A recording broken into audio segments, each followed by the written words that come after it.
807, 54 degrees in the city of Detroit. On the line with me is Florida State Attorney Angela Corey. Good morning, Attorney Corey from Jacksonville, Florida. Good morning. Good morning. How are you, Mildred? Fine. First of all, let me just thank you. I know that your schedule is extremely busy, but I am most appreciative of your willingness to talk with us and help us understand what happened there in your state. So thank you very much. Yes, ma'am, and I want to thank you for allowing us to make sure all of the facts are out before anyone forms an opinion on this case. The reason I wanted to play the audio of that phone call, a portion of it anyway, was so that people could hear the beginning of the public side of whatever happened in that house that day. Marissa Alexander's husband calls 911 and he shares his story. Based upon your fact finding, what happened in the home that day? From everything we can piece together, especially putting the rules of the jury instructions regarding witness credibility and how we're to weigh testimony, the 911 call is critically important because it's called an excited utterance. And basically what happened is exactly what Mr. Gray Sr. said. They had an argument. He and his two young sons were leaving the home, and before they could actually just finished getting dressed, the boys were, I think, playing games is what they told me, and they were about to leave when she had said, "I got something for you." Words to that effect went out through the kitchen, through the laundry room, into the garage, into the glove compartment, got her loaded semi-automatic firearm, came back and fired a shot, not up into the ceiling as her family and friends have been saying, but she fired a shot right into their direction. It went through the wall, Mildred, out the other side of the wall where they were standing and had deflected and gone up into the ceiling. And our concern was that had it deflected a different direction, we would have a dead body. So there was no firing into the ceiling? No, ma'am. She never fired directly into the ceiling, and we put on obviously we had photographs. We had police officers who responded to the scene and an evidence technician who looked for signs of any other shots being fired, but the trajectory of the bullet was from where she was standing in the kitchen, and of course that's corroborated by the shell casing, which anyone familiar with firearms knows it ejects right, and that's exactly where it was from where she fired the shot, and the bullet it was a through and through the wall, and Mr. Gray and his two young sons, these two children were on the other side of that wall, and it had deflected and gone up into the ceiling. And, of course, they ran for their lives. And I think you can clearly hear that in his voice. Had there been an altercation while she was in the restroom, that was one story that emerged from all of this. Did you learn anything about that? Yes, ma'am. We learned exactly about that, and Mr. Gray Sr. was very honest about that. Apparently, she had just given birth to their baby, and she came home, and they were having trouble. There's no doubt about that. There's no doubt there had been domestic violence trouble in the past. But he was there with the boys. That was the home where they were living while he was married to Miss Alexander, and apparently he saw text messages on her cell phone that she had sent to her former husband, Lincoln Alexander, and possibly responses. It angered him. And what they both really got mad about is he told her probably the baby belonged to him, belonged to Mr. Alexander. So it was an argument, a typical domestic, which they're never good. But you know what was good? He knew enough to diffuse it and get the boys out of there, and that's what they were trying to do when she went and got the gun and came back. He was trying to get the boys away from an argument that was occurring, that was about to erupt between the two of them. The argument was basically over, and they were still fussing at each other, and he said, "I'm done with you," and she said, "Well, I've got something for you." And, of course, I'm paraphrasing right now. Mm-hmm. Our lawyers put on the exact quotes from both of them at the jury trial, and that's when she left. And Mildred, I know it's hard for you to visualize this maybe, but they were in the living room area, and the front door there's a foyer and a front door. She went through the kitchen, through a laundry room, into a garage, into her car, got a gun out of a compartment, came back. So it either had to be in a ready-to-fire position already, or she had to put it in a ready-to-fire position, and it had a 7-pound trigger pull. Those are all little minute details we have to take into consideration in deciding whether to charge someone.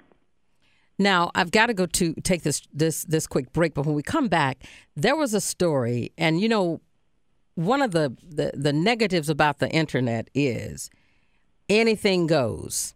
Yes. Whether it's factual or whether it is not factual. And that's one of the negatives, unfortunate realities about the internet.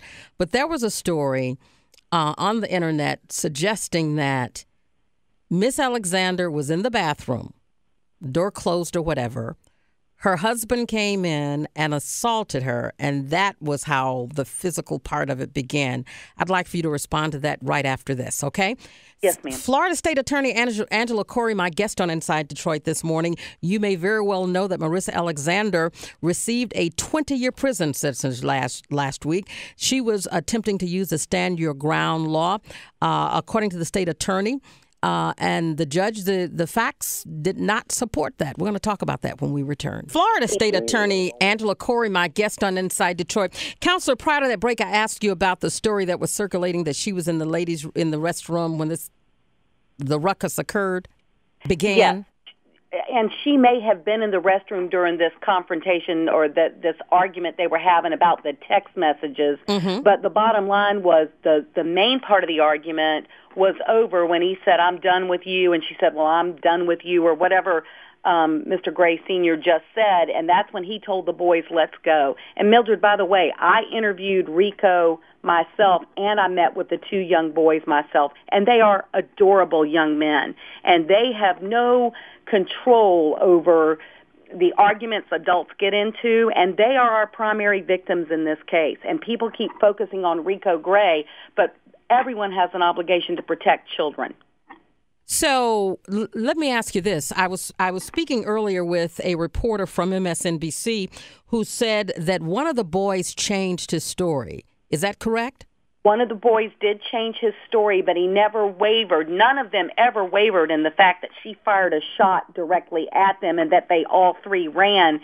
He tried to be brave and say, "Well, I wasn't afraid," but the objective case law by the United States Supreme Court says that it's a reasonable person standard. And when a dangerous weapon is used, fear is almost presumed. And by the way, even if they had all said they weren't afraid, discharging a firearm inside of an occupied dwelling is a second-degree felony with a maximum punishment of up to 15 years in the state of Florida. Now, it does not carry the minimum mandatory, but had she just fired a shot into the ceiling, she never would have been looking at a minimum mandatory. But she fired it directly at three human beings, two of whom were children. I think I finally get what you're saying. What you're saying is this. The law says it is illegal to fire a weapon, number one, directly at anyone unless it is in self-defense. Yes. In the state, you also have the problem of firing a gun inside a dwelling, and it happens to be directed here at two young children in addition to an adult.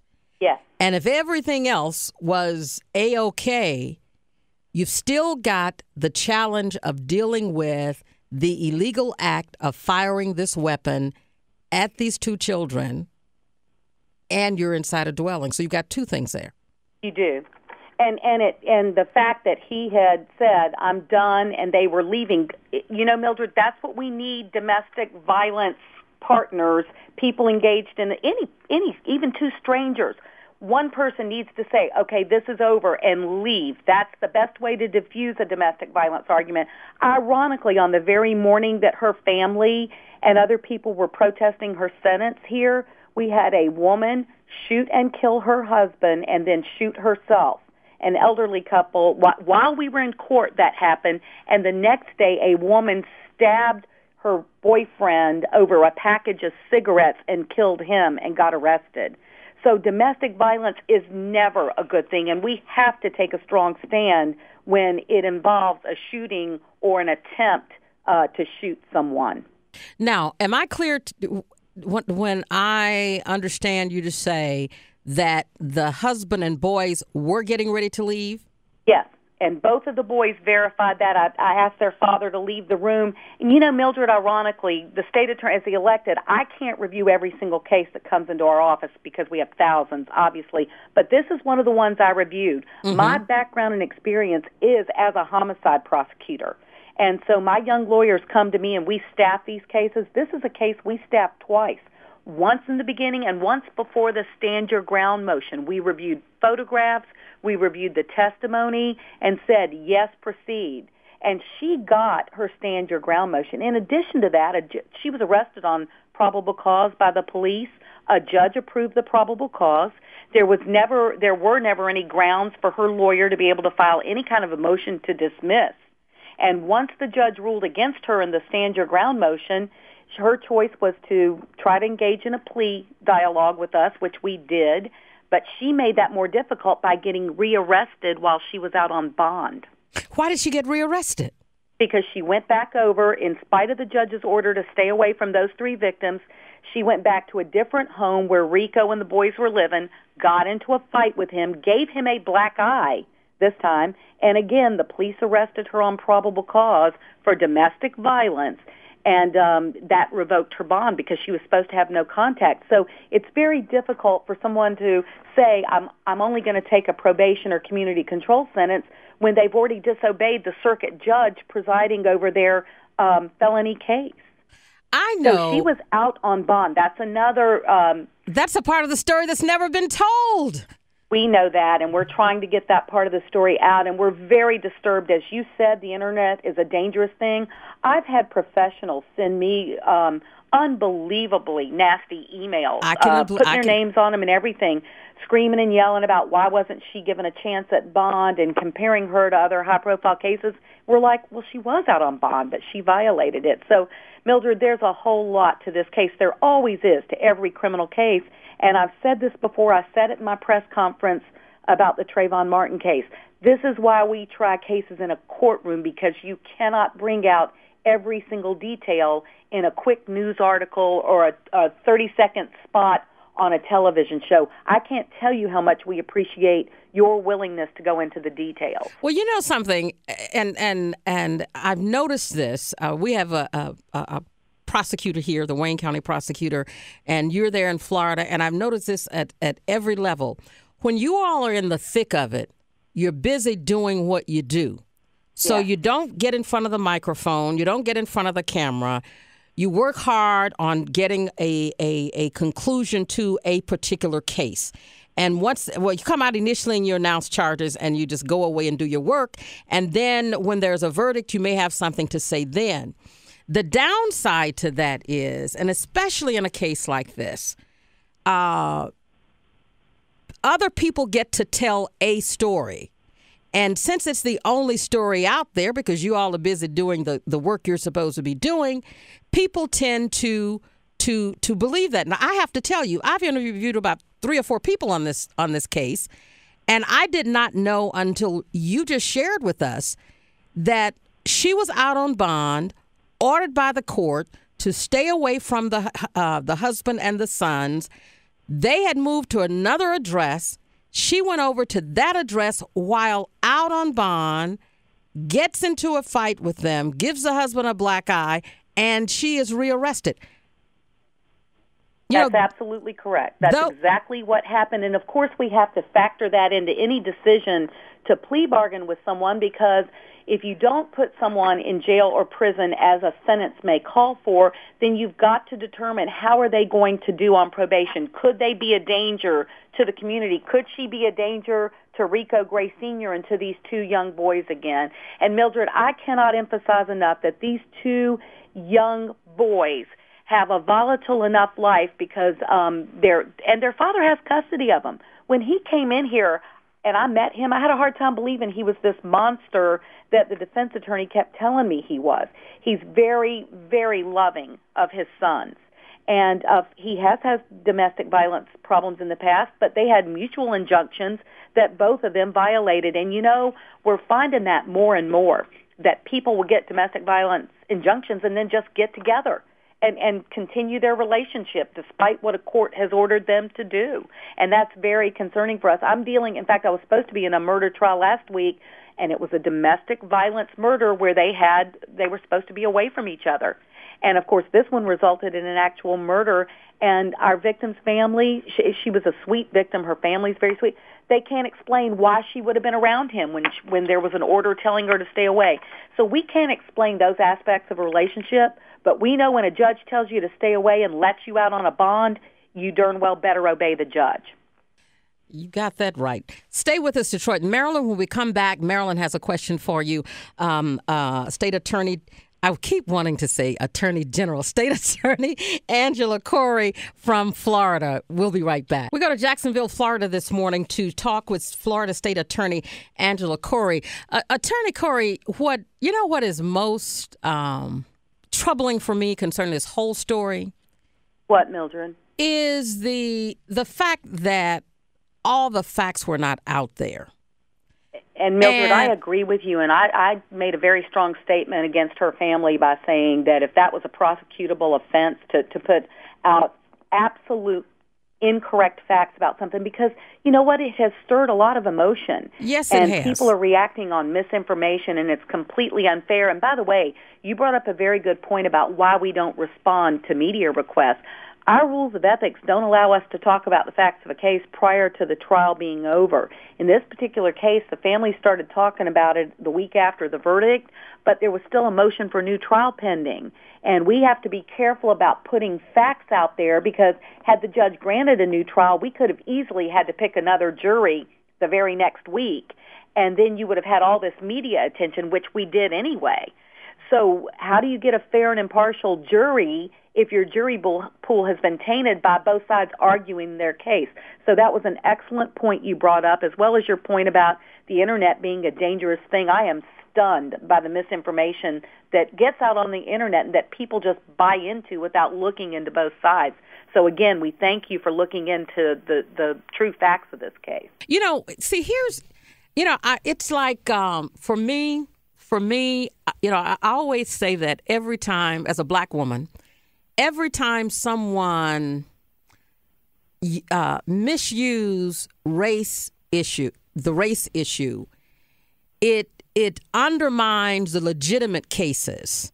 It does. Where race and every time someone claims to be an actual person being battered when they commit this kind of a crime, it undermines the true domestic violence victims who do have to defend themselves with deadly force. Listen, we look at all of that.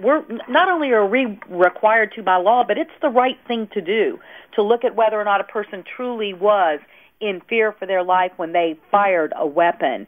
And we just determined here she wasn't. She went out in anger to get the gun and came back in and fired the shot. Had he followed her into the garage, which he did not, or had he, chased her outside and she had the gun in her hand? I mean, any number of scenarios would have fit what her family and she are claiming, but that's not the way it happened, and the physical evidence supports what we've said about this case. You know what? I think, and common sense tells me that if just one aspect of this, if America had known that Marissa Alexander was out on bond, had been ordered by the judge to stay away from the husband and the boys, and that she made a decision to go to another place where they were living, to get engaged in another altercation that left him with a black eye, I think that people would have said, now, wait just a second here. Perhaps the first thing I heard may not have been accurate. Let me really look at this story.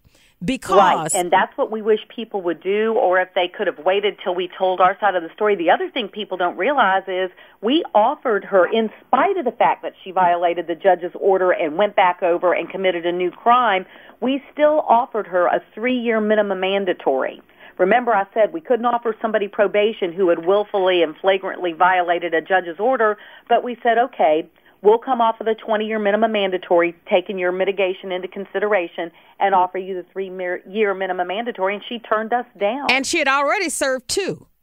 She had already served, I think, a little over about a year and a half, Mildred, 400 and something days. So she would only have had to serve. She would have obviously served longer, but she was out on bond.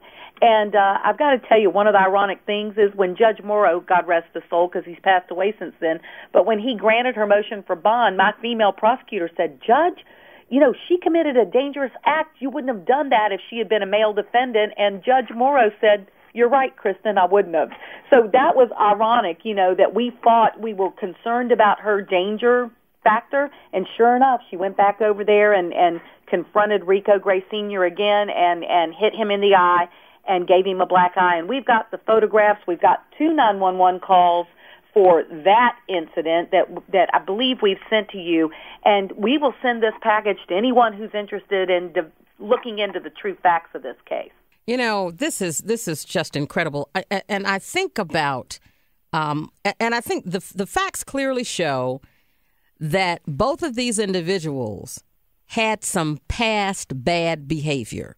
Yes. Marissa Alexander and Rico Alexander both had a history of infractions with the law.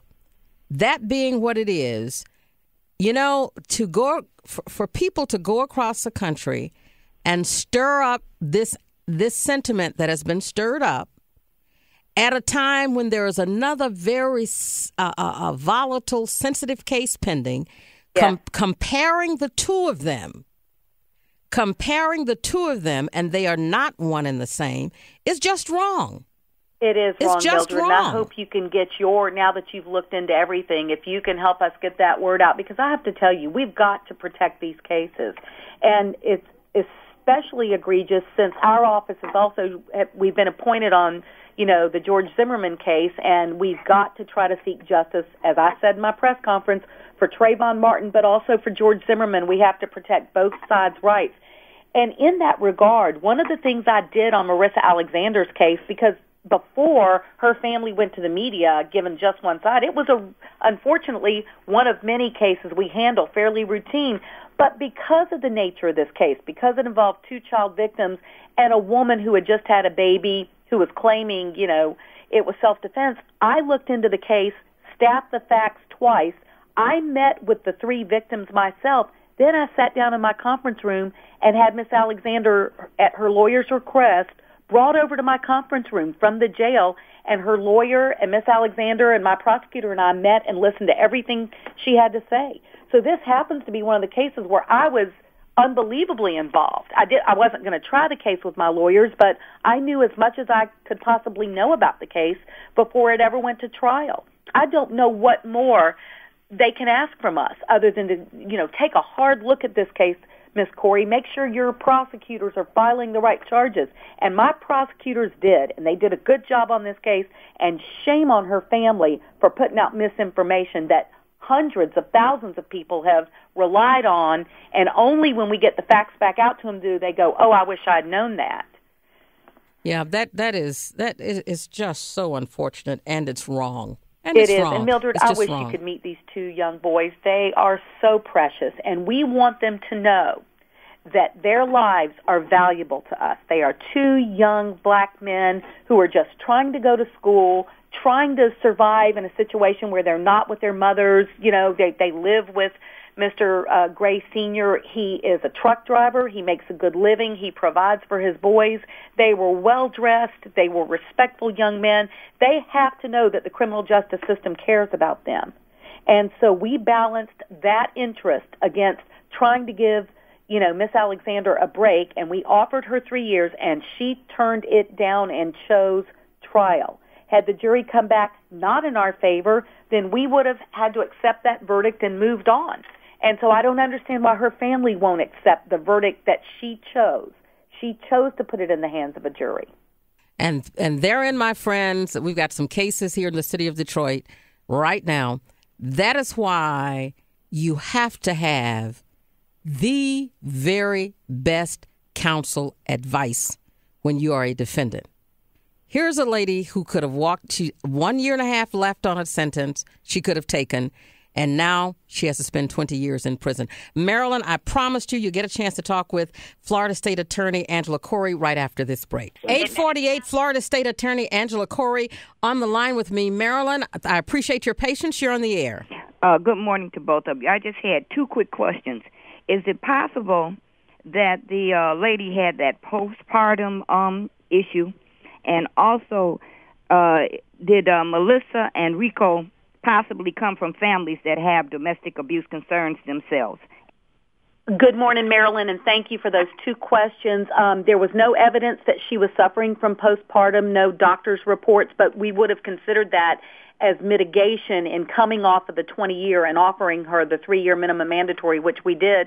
And number two, I don't know of any domestic violence in either of their families. We do know that Mr. Gray did have domestic violence issues with his past the mothers of his children, but we believe Marissa knew that when she married him, because I spoke with her pastor. And by the way, Marilyn and Mildred, we sat down with a group of community leaders after her family started making a big to-do about this after the verdict, and we explained everything about the case to them. I had extensive conversations with her pastor, her defense attorney, community leaders. A couple of our elected officials came in. We started the meeting in prayer. We talked about the case. I explained everything. And I want to thank that group of leaders that came in, because I think they left, like I hope you all will, with a much better understanding of how this case progressed through the criminal justice system. Do you know one thing that has really blown me away? And I have to compliment you. And maybe it's a Southern thing. I don't know. I'm a Southern girl. But the fact that the governor met with Trayvon Martin's family, the fact that you didn't have to do this, but that you met with the pastor, you met with the people from the community in an effort to set the record straight so that people don't walk away with misinformation. That doesn't happen a lot. Sometimes people do what they have to do professionally and they're done with it and on to the next one. And I think you're to be commended for that. Thank you, Mildred. We try to get the proper word, and anytime we can get a better understanding of the law out, we try to do that as well. Jay, you're going to have the final question for State Attorney Angela Corey. Good morning, Jay. Yes, good morning, ladies. I have a question, and I hope the prosecutor can educate me on this. I don't understand. How is it shooting in the air and hitting someone in the eye constitute 20 years? And I'll take my answer off the air. You ladies have a good morning. Thanks a lot. Hey, it's for firing. The 20 years comes in because it's so dangerous to fire at human beings. Bullets deflect. You've heard of a ricochet. This bullet actually did that, but thank God it went up into the ceiling instead of down into one of those two children. The black eye incident happened 4 months later, and the relevance of that was that she was not afraid of Rico Gray. She violated a court's order and went back over and popped him in the eye and got arrested for it. And we had to take that into consideration when trying to work out a plea bargain on this case. So that's the problem. Firing a gun in the direction of human beings, it can sometimes be a mere quarter of an inch, which is the difference between life and death. And I'm not going to let his two children think their lives are not worth anything when she fired that shot in their direction. And Jay, it's also important to remember Marissa Alexander had a choice of the 3 years or face the possibility of 20. She rejected the 3-year offer, the 5-year offer, which she would only have had to serve 3 years, 1.5 years, of course, which she's already done. So that means she could have been free in 1.5 years, and she chose to roll the dice and go with the jury. And the law requires a minimum of 20 years, mandatory 20-year sentence for that. So, I don't know who was advising Marissa. I don't know. I don't know, but I'm sure she knows now that it would have been in her best interest to take that plea agreement, but she rejected it, and so she's facing 20 years. It's unfortunate. But, I think there are a lot of lessons here for everybody to learn from this situation, especially for people who are in volatile domestic situations. I think you're right, Mildred, and we do hope that all of our experts in the area of domestic violence will continue to work on cases like this, especially that people not have those arguments in front of children, because we are determined that the Rico Gray Jr.'s and Pernell Grays of the world, these children, these young children, should not have to live with this kind of violence. And we fought this case hard for them, and we believe justice was achieved for them. And whatever two adults decide to do, it should never be done in front of children. Isn't that the truth? You know what? I am just grateful that you're spending a Monday morning with us this morning, sharing these facts with us. Thank you so very much. It's so important. Thank you, Mildred. Keep up the good job on your radio show and call us back if you need any further information. We shall, and thanks so much. Thank you. Bye-bye. Okay, bye-bye.